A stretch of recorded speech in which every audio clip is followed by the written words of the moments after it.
it's the time to sit in meditation. So this is the 6th day of our Dhamma practice retreat together. We've just offered these triple robe sets, or patrai in Thai. So this word trai meaning 3. So it's 3 different robes. The sabang, the lower robe that's wrapped around the waist, the jiwan, the upper robe, the sangati, the outer robe. So this is one of the requisites for the ordained Sangha. And having offered these robes, then if a monastic has an old robe that needs changing, they can change it. Or if there's a lay person with faith who wants to ordain, then they're able to use that robe, even if they don't have enough funds to sponsor themselves to have a robe. They don't have to worry about that. They can use that robe. So this is supporting the doing of goodness and merit. This is generosity, dana, sacrifice and giving.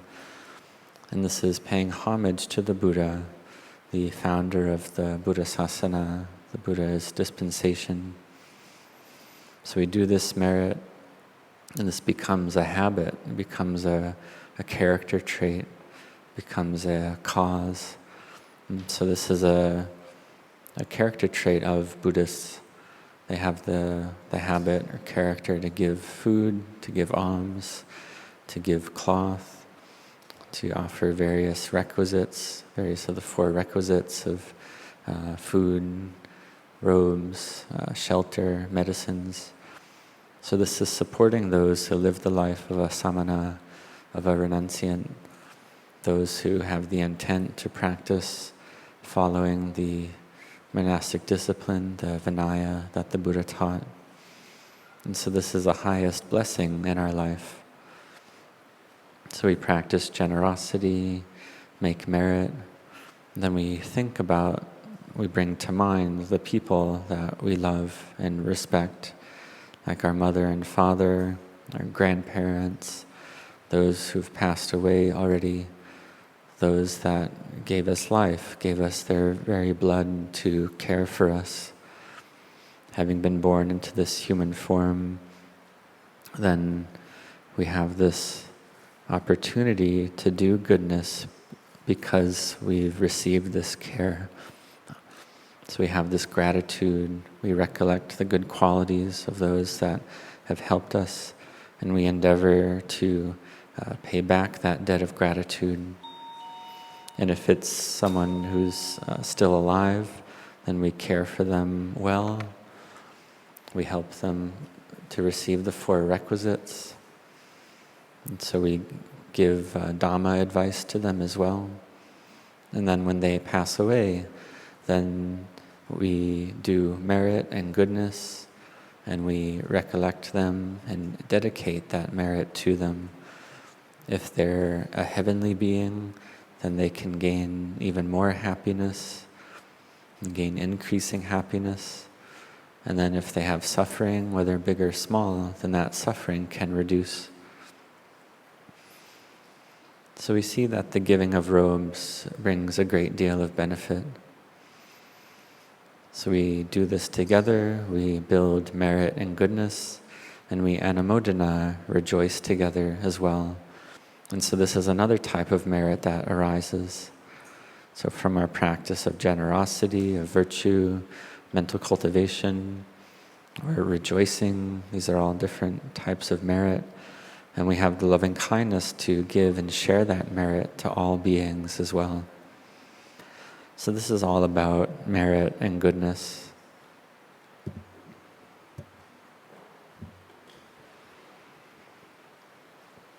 And having done this merit and goodness, then we dedicate it, we share it, and we also realize that the benefit, the merit of mental cultivation, of bhavana, is even greater than the other merits.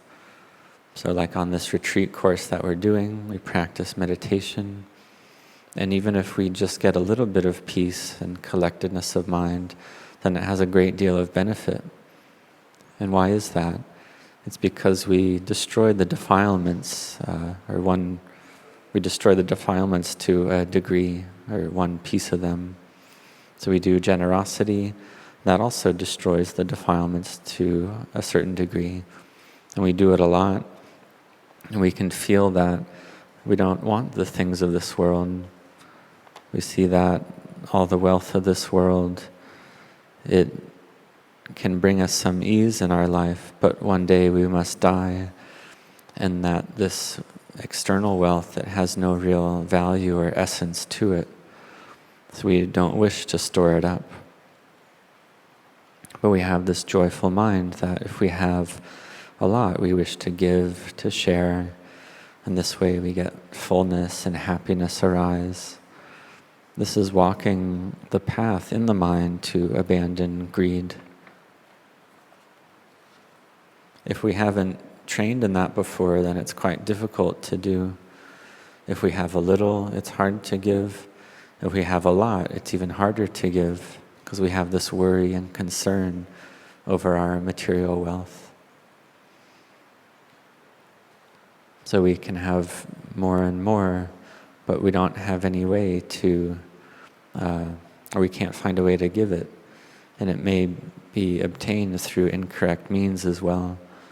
And so in the end, we don't meet with success. We die in a way that's empty, or empty of value. And it's because of this quality of greed. It's this feeling of not enoughness. It's never enough. So this is craving, tanha. So when it comes to greed, it's just never enough. Craving is just like that. It's like all the great rivers that flow into the ocean. The ocean is never full. So this quality of giving, it's important. So we give in order to abandon attachment. And sometimes we give, and when we give, we have a craving or wish for the fruits of that giving, for the benefits of that giving. And that's normal. But we keep training so that we give with a mind that lets go of all attachment. So we give to reduce the greed in the mind. And then in this way, the mind becomes joyful, radiant, happy, and full. Then we come to do our practice of bhavana. And sometimes we have anger arise. In that case, what do we give? We give forgiveness, the abhaya dana. So anger arises. Like we don't like a certain person or a certain thing. We feel that they have made us angry. So we give forgiveness. We don't hold on to that anger. We don't hold on to any ill will. And we think, well, why should we do that? Well, it's because all beings have these defilements covering over the mind, these kilesas that obstruct and cover over the mind. So when a being makes us angry, it's the defilements covering over our mind and theirs, speaking in terms of ill will, our wishing to harm and so on. And this leads to suffering to arise. So this is the defilements covering over the mind. So we give forgiveness. We're able to give forgiveness.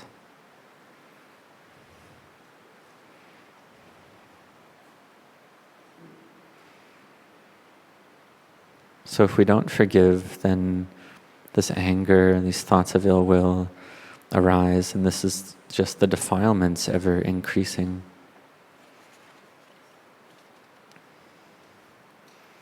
So what a stream enterer sees is that they see not self. They see that anger is not self. The person who made us angry, that they're not really there, that it's just Dhamma that arises, stays for a little while and ceases. So there's no ill will towards them. There's no attraction or aversion or ill will when we see clearly. Because we see it's just these defilements covering over the mind, which cover over all minds. Because we see that no one wants to be angry. No one wants to have a hot and agitated mind. It simply arises from defilement. So one who has Dhamma will not act to harm others or themselves through body, speech, or mind. So we undertake the Dhamma practice, and sometimes we have things that are disagreeable to us arise. So we live together, we're practicing together. Could even be a close friend. Sometimes we feel that they're agreeable to us, and sometimes they're disagreeable to us. So this is the defilements like that. So we just know it in time. We have mindfulness and samadhi well established. And sometimes the defilements are quite strong, and other times it's the path qualities that are under control, or in control of the mind. So these two, the defilements and the path, they fight together in the mind like this. So we cultivate the mind, we practice bhavana, and in the end we can see emptiness, we can see not self. So we give forgiveness, we see that there's no one there. So we have patient endurance, we keep fighting. We see that this heat in the mind, it's like a fire. This anger, aversion, dosa, it's like a fire in the mind. So one who's angry a lot is like this. So therefore we practice, we train to make the mind cool and peaceful, relaxed and at ease. So we see that for those who practice and train with a meditation object, it gives rise to a great deal of benefit. So we start to practice, we start to have some control over the mind. We're able to give forgiveness. And when we're able to do this, then it's easier to make the mind peaceful and collected in samadhi. If we hold on to anger, then it's just suffering that doesn't end. So we give forgiveness, and we practice loving kindness, because the mind needs to have loving kindness all the time. It needs to have these 4 Brahmaviharas, loving kindness, compassion, sympathetic joy, equanimity, metta, loving kindness towards oneself and others. When one sees that others are suffering, so one feels compassion, endeavors to help them. One also rejoices, has anumodana and satu with the doing of merit. So just like when we offered robes, then when one person would offer a robe, then all the other 60 or so people would satu as well. And so it's satu with this merit and goodness.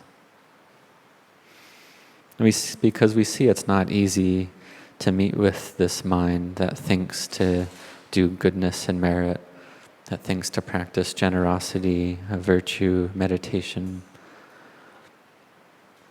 So even if it's just a small amount of merit, then we have the firm intent to rejoice, to anumodana, to satu as well.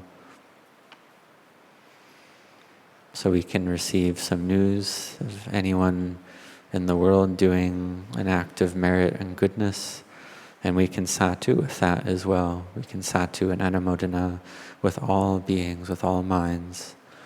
So in this way, we're not jealous.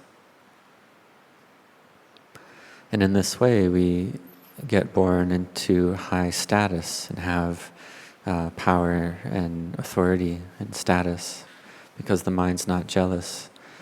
If the mind has jealousy, then this leads to a rebirth in low status, and rebirth in a way where there's just suffering. The mind suffers a lot, like a fire in the mind. And so we need to train the mind. If we have jealousy, we train the mind to anumodana, to rejoice and satu, to make the mind soft and receptive. And when we do this, we don't lose anything. There's no drawback for us. We don't need to do anything. We don't need to spend money or give away material wealth. and still we get merit. And also we see that when others have defilement, have suffering, we don't make it worse, we don't add on to it. So beings have greed, aversion, and delusion, and this leads them to do unskillful acts of body, speech, and mind. And so their mind is suffering already. So we don't make it worse for them, we don't add on to it. And it's possible one day that mindfulness and wisdom can arise, and one day that they can realize arahantship, or even realize the state of Pacceka Buddhahood, being a solitary Buddha. Just like Devadatta, he did a great deal of karma towards the Buddha, and he's still receiving the results of that karma in the present. But he also did a lot of parami, a lot of other merit. And so he did this negative karma towards the Buddha, but also did this other very wholesome karma. And so one day this will lead him to realize Pacceka Buddhahood, or being a solitary Buddha. Because we see, well, how many beings realize becoming a Pacceka Buddha? It's not many. So we see that it's this merit that Devadatta has cultivated, a great deal of merit. So therefore, when people are suffering and receiving suffering, we don't make it worse for them, we don't add on to it, but we establish our mind in equanimity, in upekkha. So we have a mind well established in loving kindness, compassion, sympathetic joy, equanimity. So we care for our mind with our meditation object. We recite Buddho, Dhammo, Sangho, we train the mind. So we train the mind like this. So we train the mind in the meditation object, bring the mind to peace and collectedness.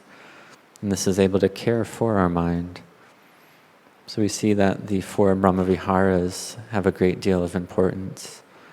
So we practice, we train the mind, we practice generosity, virtue, mental cultivation. So we've been practicing together for many days now already. Today is the 31st of July, and just 2 days until the end of the retreat, where you all travel away again. So may you really apply yourselves, set your hearts on the practice. So do the practice to the utmost of your ability, because the time that we have left in our life to practice is ever decreasing. The amount of life we have left is ever decreasing. So may you cultivate the 4 Brahmaviharas. May you set your heart not to have ill will, not to fall into anger, not to think to hurt or harm others. But you establish your mind when you wake up that you will not think in these ways, that today might be the last day of my life, and therefore I will make the mind joyful and radiant. I won't fall into anger, because I must die, all beings must die. So I won't have ill will, won't have vengeance or wishing to harm or anger, but instead I'll practice to make the mind joyful in the present as much as I'm able. So may you all set your hearts on this, and may you all grow in blessings.